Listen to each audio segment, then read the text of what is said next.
plus loin. Non, on ne parle même pas d'élection d'abord. Il faut que les gens oublient la question de démocratie. Et ça, c'est un travail. Il faut le dire la vérité, la démocratie, c'est pas pour nous. C'est juste un bâton que les gens tiennent et ils le sortent contre les Africains et certains peuples. C'est tout. Donc il faut oublier la notion de démocratie. Il faut prendre l'esprit révolutionnaire. Les élections ne sont donc pas à l'ordre du jour. L'esprit révolutionnaire remplace l'idéal démocratique dans un pays qui a dissous la commission électorale en octobre dernier et les partis politiques en février.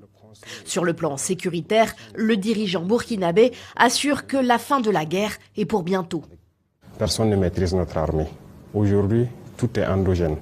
Donc ce sont des Burkinabés qui conçoivent le programme en fonction des retours d'expérience sur le terrain, qui forment les hommes, ce qui fait que nous arrivons à faire des prouesses. Et à l'heure où je vous parle, nos unités ont conquis beaucoup de localités.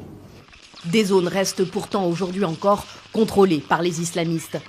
Human Rights Watch a publié jeudi un rapport qui dénonce le ciblage des civils par les deux camps, celui des djihadistes du JNIM et celui du gouvernement burkinabé, à travers son armée et ses supplétifs, les VDP.